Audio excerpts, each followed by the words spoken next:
No, no es una amenaza. Fin. Sígueme.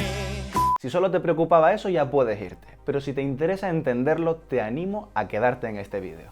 Hola protones, sígueme la corriente, vuelve para comentar en profundidad lo que se está hablando en todos los medios, en todos los bares. La crisis del miedo, el gran apagón. ¿Puede haber un gran apagón inminente que acabe con el suministro eléctrico en todo el mundo durante un tiempo indefinido? ¿Qué está ocurriendo y cuál es el origen de esta noticia? ¿Qué pasa con el rigor en los medios? Para descubrir la respuesta a todas estas preguntas, sígueme la corriente.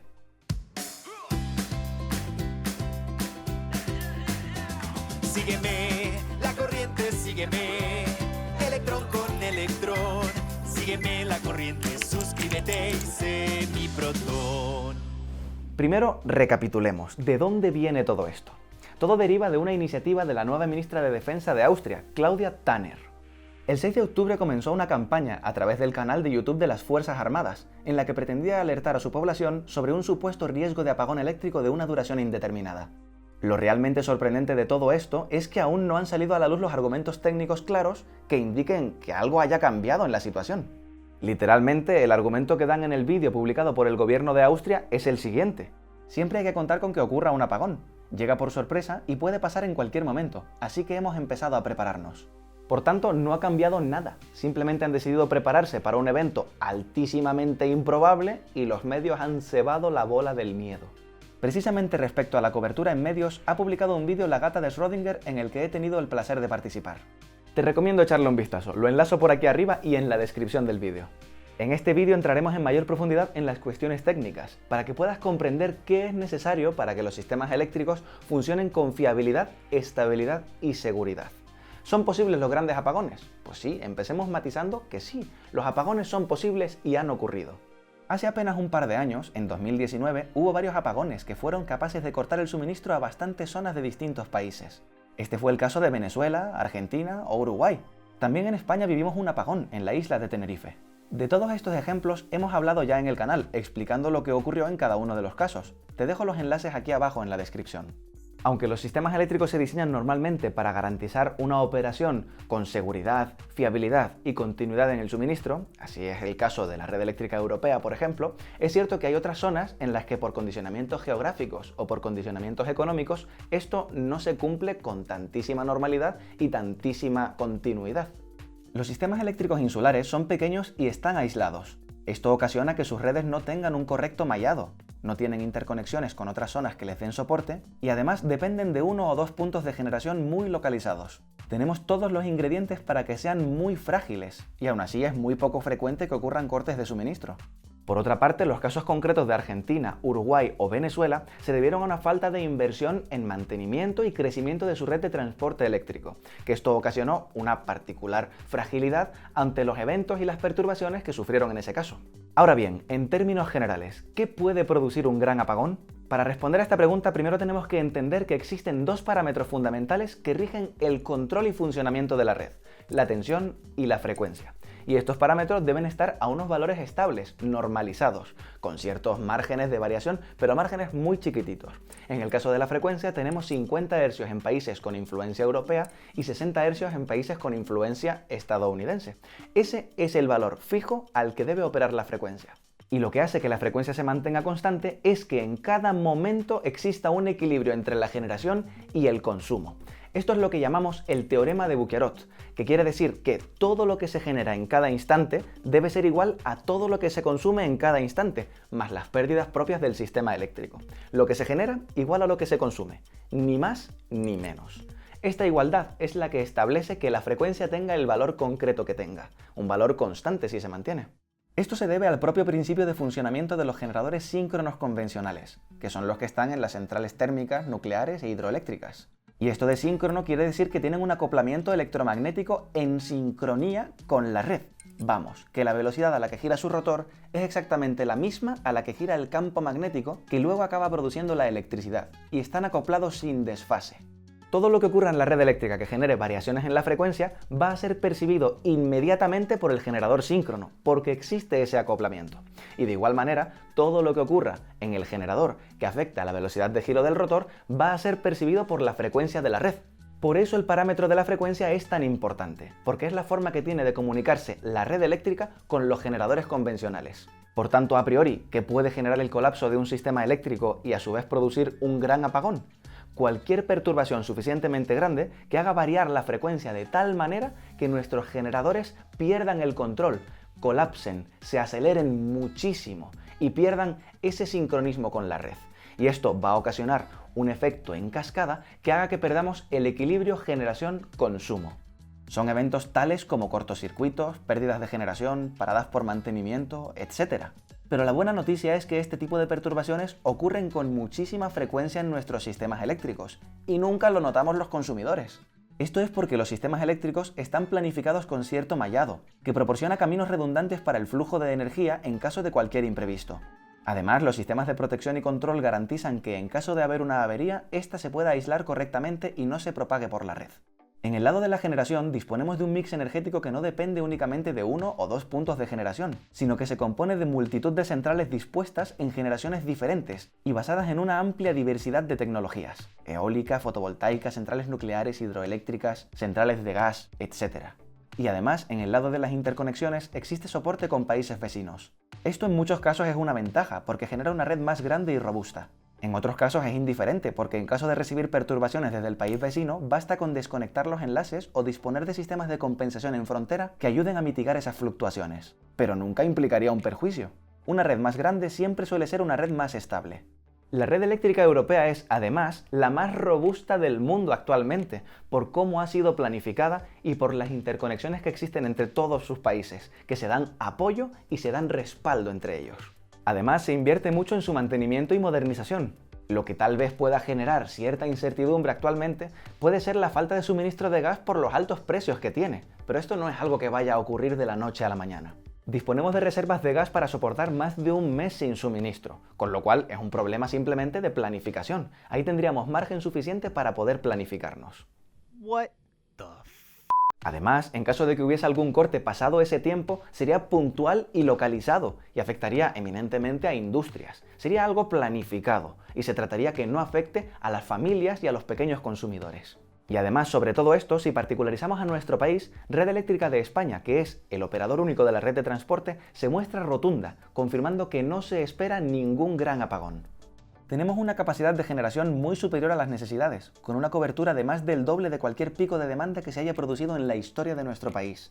Además, si hubiera un caso remoto en el que en algún punto de la red europea sufriese un apagón que se propagase hasta España, Red Eléctrica tiene la capacidad de restaurar el servicio en cuestión de unas pocas horas. Y ante unas perturbaciones suficientemente elevadas en la frontera, España puede desconectarse de Francia y tener capacidad para operar con completa autonomía.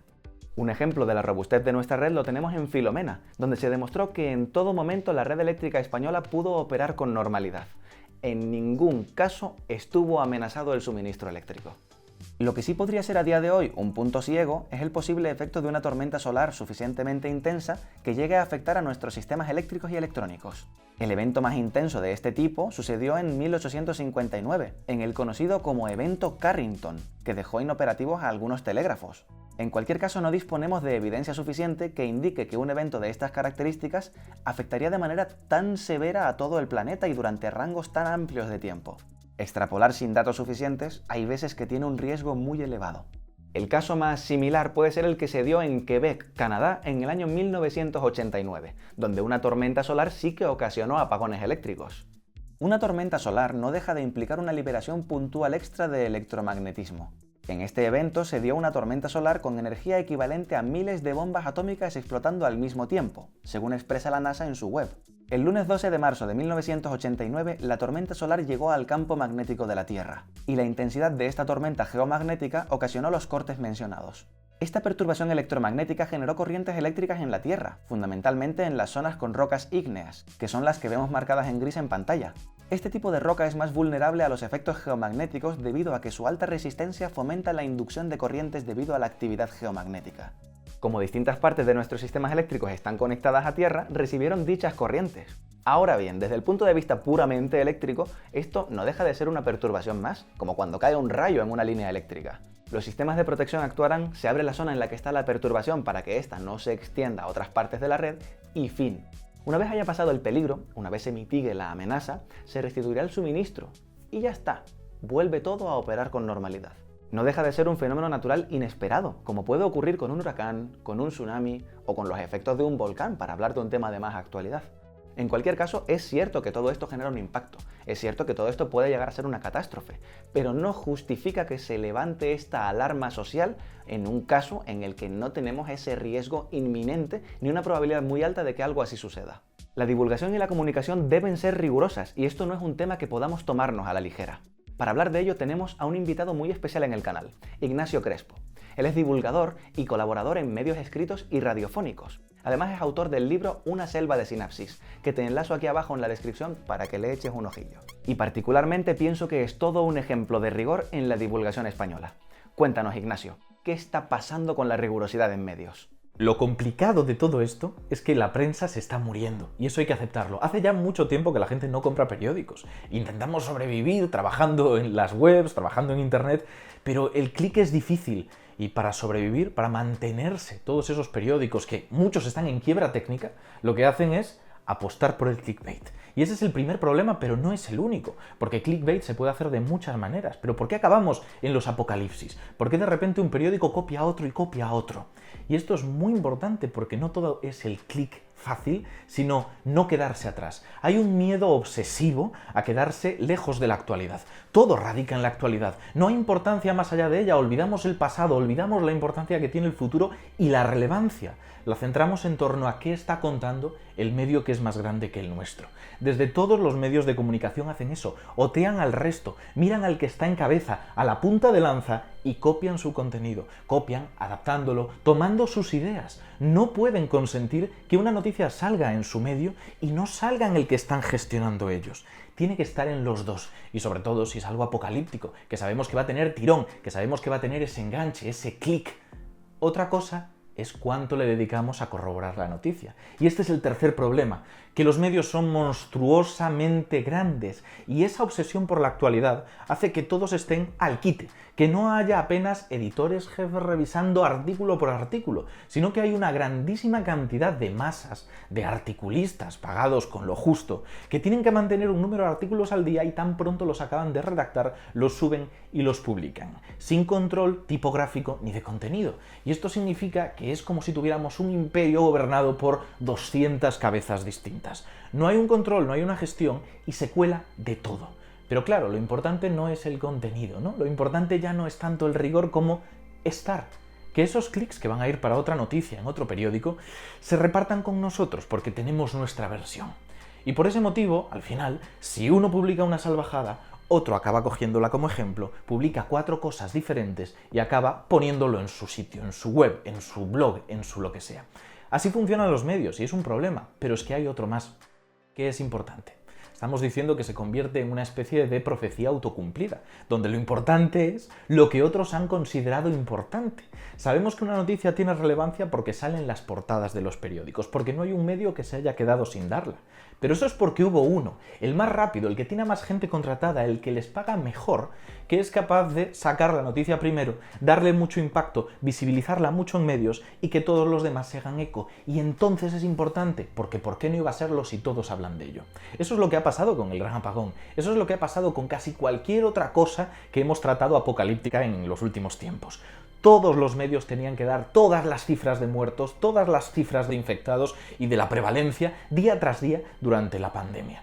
¿Y esto aportaba algo? No, pero había que estar ahí. Y ese es el grandísimo problema al que nos estamos enfrentando. Una profecía autocumplida, que ojo, es lo más normal del mundo y puede traer problemas porque genera otras profecías autocumplidas. Esto es lo maravilloso y lo perturbador. Porque recordemos, por ejemplo, cuando los primeros mensajes extremistas y exagerados sobre el desabastecimiento llegaron a distintas partes del mundo, empezó a haber desabastecimiento. Hubo otra profecía autocumplida donde de repente un sistema complejísimo y difícil de gestionar como puede ser el socioeconómico empieza a tomar conciencia, algunas de sus partes, de que va a haber un problema, porque sus partes son humanas en cierta medida. Leen las noticias, creen que va a haber un problema, compran en demasía y el desabastecimiento que se pronosticó llega. Pero no porque fuera a llegar en cualquier caso, sino porque se ha gestionado la información de una forma muy peligrosa. En este caso pasa algo similar. Estamos dando una noticia impactante, una noticia con mucha importancia supuesta, porque estamos viéndola en todos los medios, y la gente que forma parte del sistema del que se está hablando, porque hay un consumo, va a tomar partido, va a actuar de una forma concreta. Al final es difícil, por lo tanto, pronosticar algo que va a conocerse a sí mismo, pero lo importante de todo esto no es ya eso, sino que va a tener un impacto, sea el que sea miedo simplemente, que podríamos ahorrarnos con una buena comunicación. El rigor es central. Pero aunque parezca mentira, hace mucho tiempo que ha desaparecido de estas gestiones tremendas que tienen los medios de comunicación, porque no hay una sola cabeza, porque todos van a intentar salvar su culo a final de mes y porque está pagado como está pagado. Así que no es raro que en un periódico y en otro te encuentres una noticia cuya base, cuya referencia, como si fueran matrioscas unas metidas dentro de otra, es un artículo de un tabloide británico como The Sun que no tiene la más mínima referencia de lo que está hablando. Así estamos. Esto es lo que está ocurriendo. Y esto es lo que hay detrás del apocalipsis de la pérdida de energía, del apocalipsis de los meteoritos y de cualquier otro que encontremos en redes. Las cosas, por el simple hecho de funcionar, tienen el riesgo de poder dejar de funcionar. Y ya está. Pero no existe ahora mismo ningún indicio de que haya una alta probabilidad que tengamos una perturbación tan grande que ocasione variaciones en la frecuencia tan enormes que sean capaces de saltarse todos los sistemas de protección, que sean capaces de tirarnos abajo el sistema eléctrico y además que ninguna interconexión de ninguna frontera de todos los países que están en Europa sea incapaz de frenar. ¿Qué puede ocurrir? Sí, todas las catástrofes que imagines pueden ocurrir. ¿Que sea probable? Eso es otra cuestión. Muchas gracias, Ignacio, por tu colaboración con este vídeo, y gracias a ti también que nos ves por haber decidido quedarte hasta aquí para estar bien informado y tener una visión crítica. Espero que te haya gustado este vídeo. Deja por aquí abajo tu comentario. ¿Qué opinas de esto del gran apagón? ¿Realmente crees que se pueda producir? ¿Cómo está tu país de preparado respecto de este tipo de perturbaciones o eventos? ¿Conoces a gente que ya haya ido a comprar un camping gas para estar preparado para el apocalipsis energético? Para más energía y para más electricidad, suscríbete al canal y dale a la campanita para que YouTube te avise con los próximos vídeos que publiquemos. Además, si este vídeo te ha ayudado a comprender mejor qué es esto del gran apagón, dale a un like, porque así la plataforma lo compartirá con más gente. Sin más, volveremos a vernos de nuevo muy pronto. Sígueme la corriente. Continua o alterna, de Thomas o de Tesla, está vivo o está muerto, con o sin cebolla. Sígueme, la corriente, sígueme, electrón con electrón. Sígueme la corriente, suscríbete y sé mi proton.